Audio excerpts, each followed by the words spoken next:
Shalom, haleluya. Apapun yang terjadi, Yesus Kristus tetap Tuhan di atas segala Tuhan.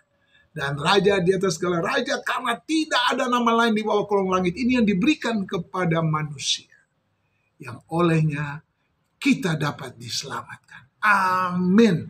Jangan lupa apa yang kita selalu ucapkan sebelum kita mulai rekaman ini. Nah, kita akan membahas Yesaya 61 ayat 1-3 dan Lukas 4 18-19. Roh Tuhan Allah ada padaku. Yesus menjelaskan maksud pelayanannya yang diurapi oleh Roh Kudus. Ini supaya kita yang percaya nanti juga ketika diurapi oleh Roh Kudus, kita bertobat dulu, tinggalkan dosa, itu langkah awal. Dan kemudian kita minta karunia, dipenuhi oleh Roh Kudus, lalu berjalan terus bersama dengan Tuhan. Jadi pelayanan Yesus ini dijelaskan meliputi yang pertama atau mencakup seluruh pelayanan ketika Yesus datang ke bumi ini. Apa yang dinubuatkan Yesaya 61 itu betul-betul terjadi pada diri Yesus ketika dia ada di dunia ini. Jadi apa yang dia lakukan? Yang pertama, orang yang dipenuhi Roh Kudus itu untuk menyampaikan kabar baik kepada orang miskin, papa, menderita, hina, patah semangat, hancur hati, dan mereka yang gentar kepada firman-Nya. Yesaya 61 ayat 1-3 dan Yesaya 66 ayat yang kedua. Gitu dia. Itu poin yang pertama. Yang kedua, untuk apa dipenuhi Roh Kudus? Untuk menyembuhkan mereka yang memar dan tertindas.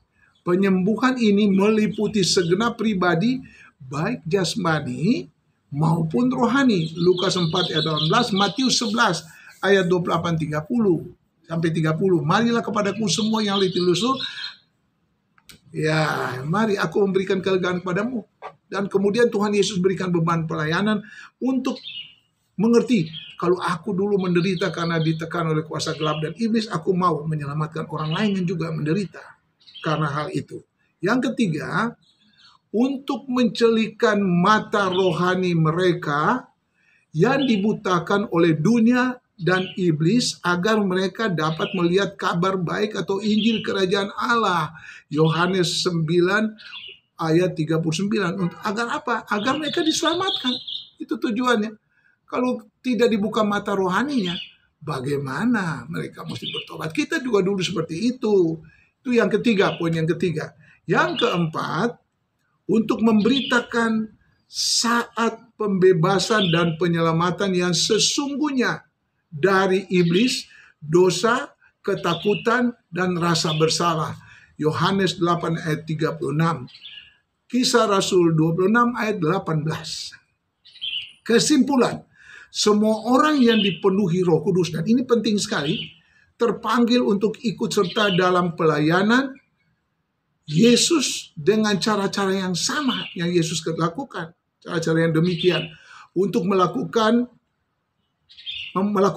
hal itu, kita harus bersungguh-sungguh menyadari kebutuhan dan kesengsaraan setiap orang yang belum diselamatkan atau belum bertobat.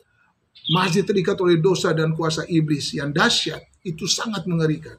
Kerajaan Allah tidak akan terwujud tanpa konfrontasi dengan pekerjaan iblis. Matius 12 ayat 28, Markus 1 ayat 35. Begitu pentingnya kita tiap hari berdoa untuk peperangan rohani. Langsung konfrontasi dengan kuasa kegelapan. Minta Roh Kudus pegang tangan kita senantiasa, membimbing hidup kita hari lepas hari, berjalan terus bersama Tuhan. Peganglah tanganku Roh Kudus setiap hari, ku dapat jalan sendiri tanpa Roh-Mu. Bawalah diriku kepada segala kebenaran, agar ku tidak tersesat mengikuti jalan.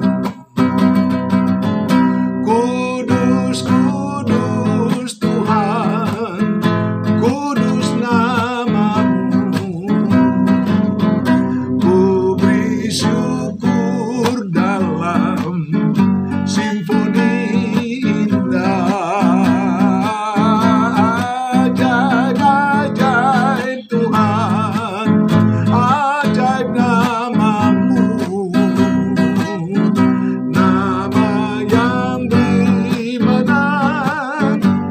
Yesus namanya,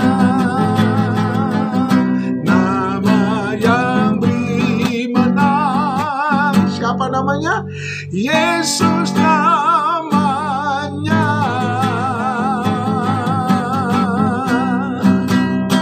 Amin.